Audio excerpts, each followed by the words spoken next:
welcome to today's deep dive. We have got a really exciting mission for you today. Yeah, we are exploring this comprehensive source that is just fascinating. Right. It maps out a literal 23 project roadmap to achieving what it calls God-tier machine learning mastery.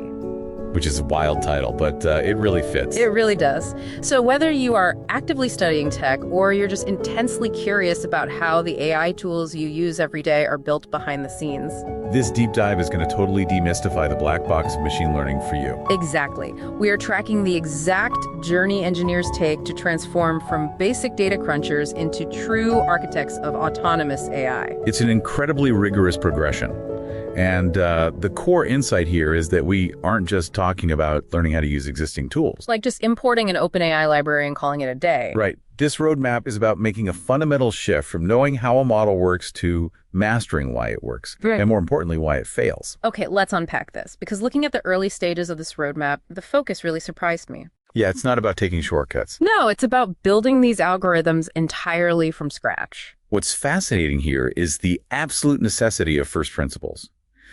To reach that top tier, practitioners actually have to do the raw calculus. Calculus? Yeah. For instance, there's a major milestone where they manually code the backpropagation for a neural network. Okay, for those of us who haven't done calculus in a while, what exactly is backpropagation? Fair question.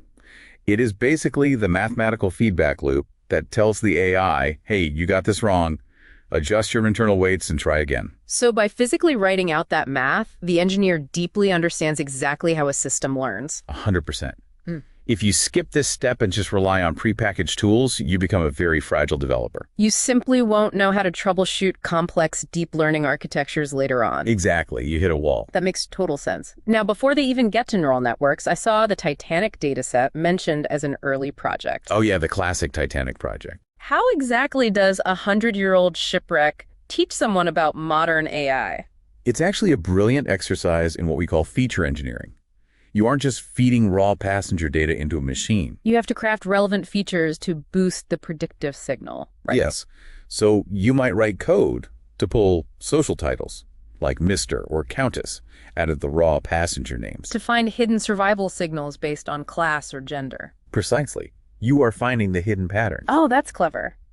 So if the Titanic data is the training wheels, what happens when they finally take them off? The complexity escalates significantly, especially in time series projects like stock price forecasting. Right, where traditional testing methods completely fall apart. Because when you are dealing with financial markets, you have to use walk-forward validation to avoid what is called look-ahead bias. Wait, so you're saying if I just randomly shuffle my stock data, I might accidentally let the AI cheat? Yes, by giving it next week's numbers to predict tomorrow's price. So I'd be building a time machine, not a predictive model. Exactly. Walk-forward validation forces the model to only use past data to predict the future, which matches reality. Here's where it gets really interesting. Once you master those foundations, you hit phase 3. Which tackles advanced architectures. Yes. The roadmap highlights building a language model entirely from scratch. You even get to fine-tune a custom Rick Sanchez chatbot. Which is amazing. Though giving an AI that level of existential dread seems a little risky. It's a fun project, but the underlying lesson is vital. You aren't just tweaking an existing AI, you are implementing the actual transformer architecture. You build the attention mechanism. Which, simply put, is the system that teaches the AI which words in a sentence matter most. Just like how humans pay attention to context. Which is huge for you listening. If you've ever wondered why your ChatGPT prompts sometimes go completely off the rails, this phase 3 project is exactly where engineers figure out how to fix that. And that sets up the ultimate evolution. Where does this all culminate? If we connect this to the bigger picture, data scientists stop just tuning individual models.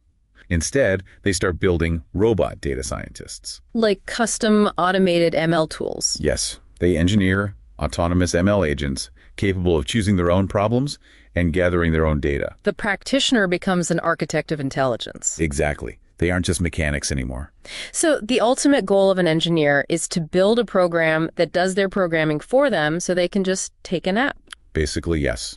That is the dream. So what does this all mean for you, the listener? It proves that AI isn't magic. When you look at this 23-step journey, you realize artificial intelligence is just a ladder. It is an incredibly complex, interconnected system built on mathematics, software engineering, and business logic. And each rung builds logically on the one before it. It is incredible to see the full path laid out like that. Okay. But I want to leave you with one final thought to mull over today. It's a big one. If the absolute pinnacle of this roadmap, the God tier level, is engineering an autonomous AI agent that can independently choose its own problems. And gather its own data and build its own models. Right. At what point does the human architect successfully engineer themselves out of a job entirely? Okay, let's get into it. We're doing deep dive today, really aiming for, total mastery of the core ideas in machine learning, AI, ML, DL.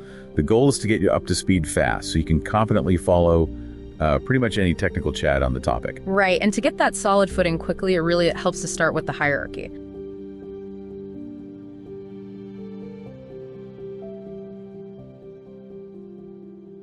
I like the Russian dolls analogy. Think of AI as the biggest doll. It's the grand goal, right?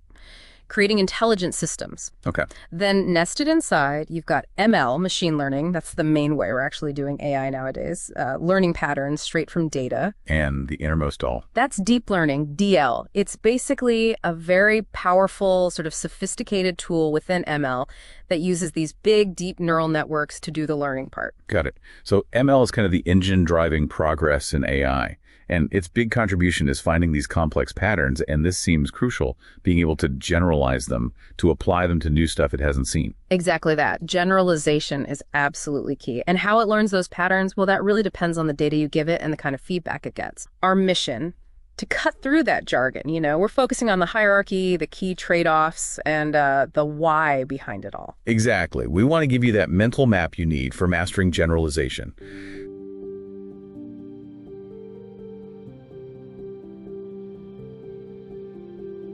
Okay, quick rundown on learning paradigms. Supervised and unsupervised seems straightforward data-driven. Labels or no labels. Right. Classification, regression with labels, clustering without, dataset focused. But reinforcement learning, that's the odd one out. Totally different beast. It's not about a fixed dataset. The agent learns by doing, interacting with an environment, getting rewards, getting punished, basically. Yeah. Robotics, game AI. So the interaction part. Is that why it's maybe trickier to get working reliably compared to supervised? Oh, definitely. Much less stable sometimes because the target isn't fixed. But okay, let's stick with supervised models for now and hit the absolute core issue, generalization. Right, making sure the model works on new data. And this is where the bias variance trade-off comes in. You said this is critical. The most critical concept for generalization, I'd argue. It governs performance on unseen data. So let's break down the total error. What are its parts mathematically? Okay, so it's bias squared plus variance plus, and this is important, the irreducible error. Irreducible error. Yeah, think of it as the baseline noise. The randomness in the data itself that no model, no matter how good, can eliminate. It's just there, the messiness of the real world. Makes sense. So you can't aim for zero error. Okay, the dartboard analogy helps here. High bias, underfitting. That's like all darts landing together, but way off the bullseye. Exactly. Consistent, but consistently wrong.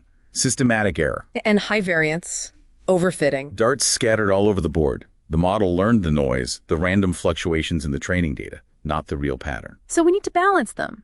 Find that sweet spot of model complexity. That's the game. Minimize the sum of the two. Which needs a process to find that minimum. That brings us to optimization, gradient descent, or GD. The blindfolded person walking downhill analogy. You have stepping opposite the gradient towards the lowest point of the cost function. Simple idea. But we don't usually use plain GD, right? Not for big data sets now. The standard is mini-batch gradient descent, MBGD. It's the practical choice. And why is that? It's a compromise.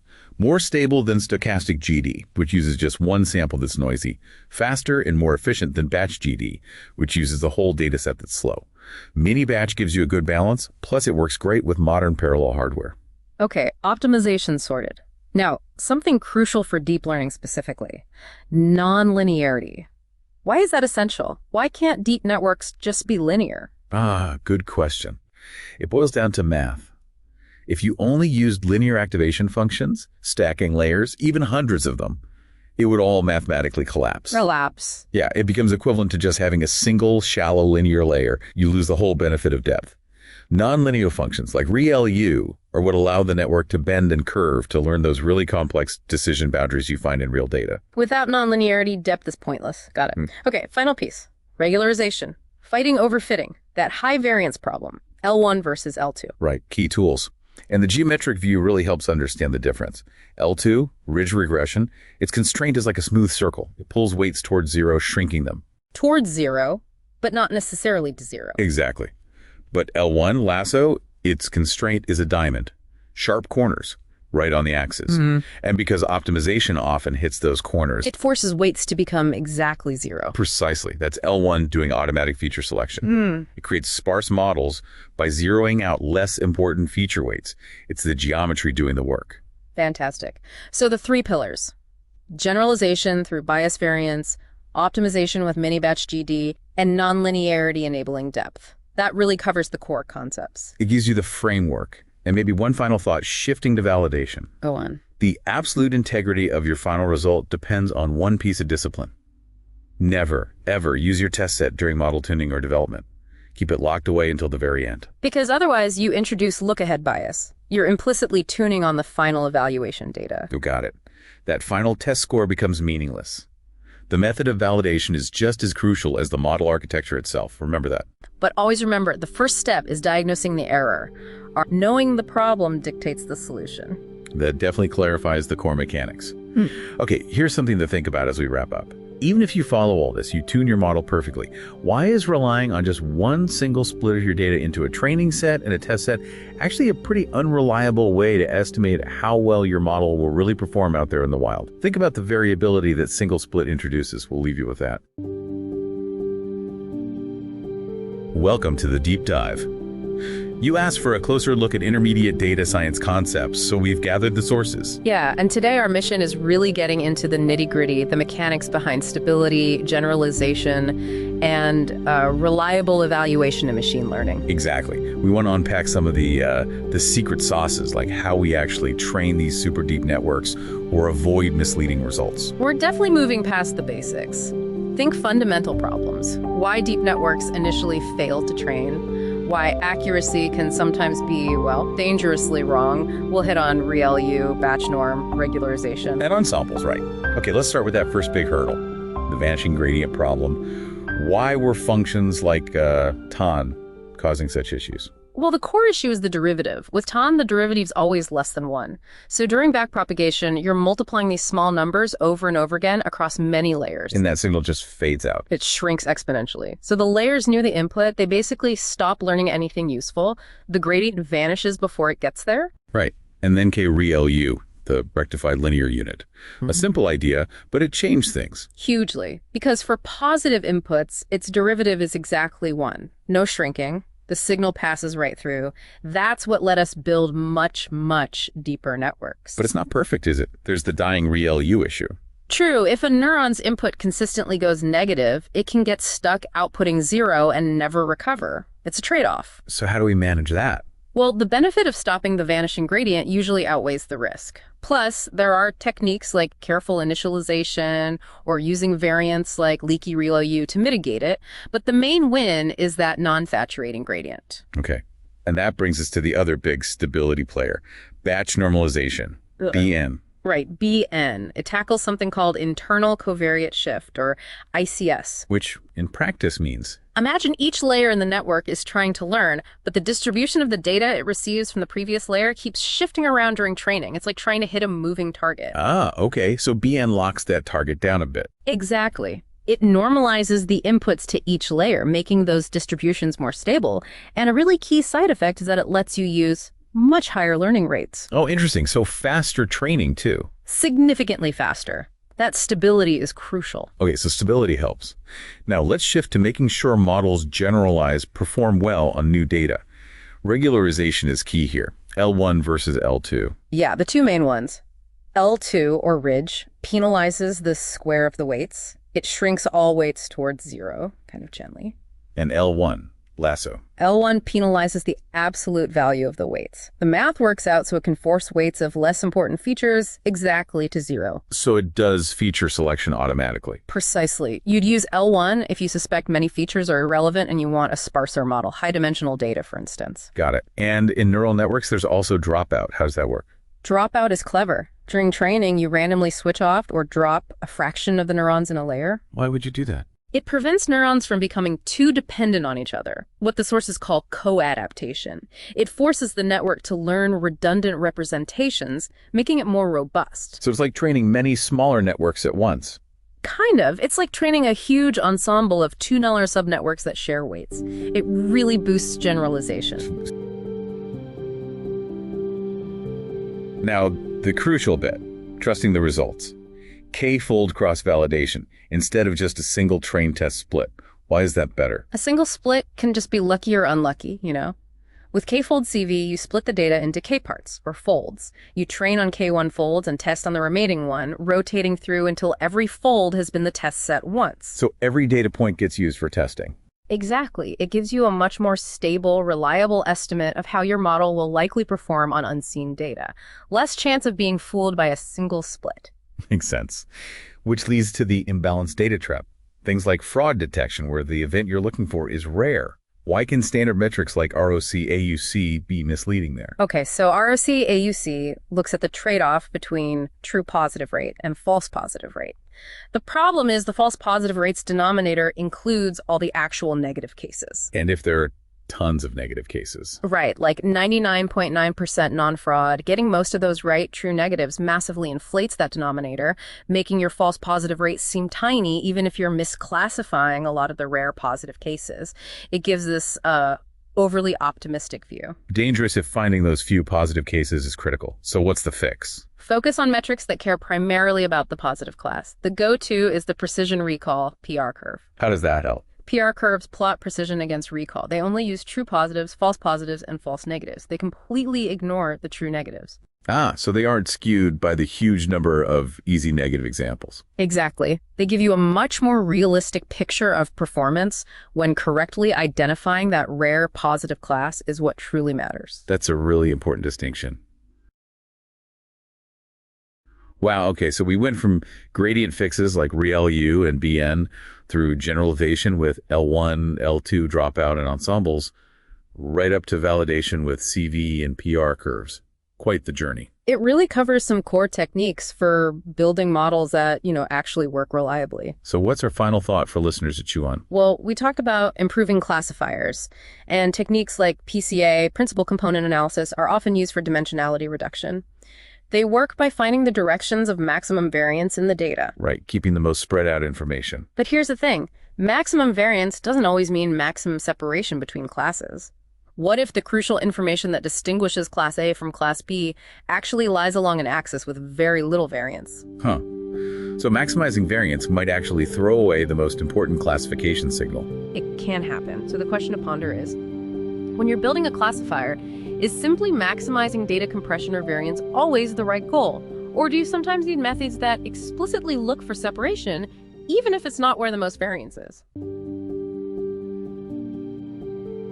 Welcome to the deep dive. We're skipping the intros today and jumping straight into some pretty advanced stuff in data science theory. The goal here is to get beyond just the definitions you see everywhere and really dig into the core ideas. Yeah, we're going to look at some fundamental model types, maybe bust a few myths about how deep learning optimization actually works, and talk about the engineering needed to keep these huge models stable. Okay, so let's kick things off right at the foundation. This split between generative and discriminative models, it sounds like it's all about probability. Exactly. It boils down to what part of the probability puzzle they're trying to solve. So a generative model, it's ambitious. It learns the whole thing, the joint distribution PXY. Meaning it learns how the data features X and the labels Y occur together. Precisely. And because it understands that relationship, it can actually generate new data points. Think like Janins creating images or VAEs. It's building a model of the world, essentially. Okay, so world builders versus, what's a discriminative approach then? Discriminative models are much more focused. They only care about PYX. The probability of the label given the input. Right. All it needs to know is, okay, I see this input X, what's the chance it's labeled Y? It's purely about distinguishing between classes, not generating them.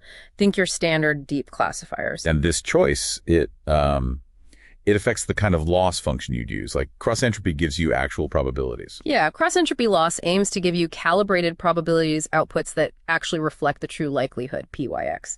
But then you have things like max margin loss, like in SVMs. Right, Mahun's loss. Exactly.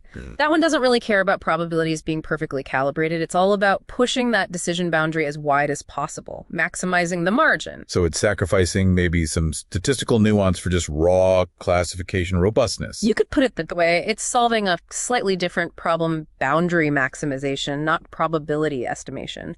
Both useful, just different goals. Okay, that distinction makes sense. But when we actually try to train these deep models, things get messy. Yeah. Which brings us to maybe the biggest myth when I'm training a model. Think of the loss function as this incredibly bumpy, complex terrain you're trying to find the lowest point in. Without batch norm, it's full of sharp cliffs and really unpredictable slopes. You have to take tiny, careful steps, a small learning rate. Okay. Batch norm essentially sands down those cliffs. It improves the mathematical properties like Lipschitzness and gradient smoothness. This lets you take much bigger, more confident steps. So you can crank up the learning rate without the training exploding. Exactly. And that drastically speeds up convergence. It's about enabling faster training by making the loss surface easier to navigate, not primarily about fixing shifting distributions mid-network. Fascinating. So we engineer stability there, but then there's this other thing that seems to break all the rules. Yeah. Double descent. Right. This one's really counterintuitive from a classical stats perspective. Yeah, the idea that test error goes down, then up as the model gets complex enough to fit the data, but then it goes down again when it gets massively over-parameterized. That's the one. It peaks right at that interpolation threshold where the model just fits the training data perfectly. And then, yeah, performance gets better again as you add way more parameters than you seemingly need. Why does that happen? It feels like massive overfitting should just keep getting worse. It's a super active area of research. But the leading idea is that in this highly overparameterized regime, the optimization algorithms we use, like SGD, have an implicit bias. They tend to find flatter minima in that vast loss landscape. Flatter minima, meaning solutions that are less sensitive to small changes in the input. Sort of, yeah. These flatter solutions tend to generalize better, even though the model has enough capacity to memorize every single training point, including noise. So using huge models isn't just okay, it might actually be beneficial because optimization finds better generalizing solutions within them. Wow, okay. That explains a lot about why people use such enormous models. Yeah. Let's shift gears slightly to deliberate engineering for stability. The transformer architecture is a great example, right? Specifically that scaled dot product attention. Absolutely. That little scaling factor, dividing by the square root of dk, the key dimension, that's crucial. What problem is it solving? Why divide by that specific value? It's all about controlling variance. When you compute dot products between high dimensional vectors like the query Q and key vectors in attention, Which can be hundreds or thousands of dimensions long. right. The variance of that dot product scales linearly with the dimension, dkp. If you don't control that, the dot products can become huge. And if those values going into the softmax function are huge. A softmax saturates. It outputs values very close to 0 or 1, and the gradients become tiny, almost 0. Which means the model stops learning effectively, vanishing gradients. Precisely. So that division by the square root of dk is specifically designed to normalize the variance of the dot product back down to 1, regardless of the dimension.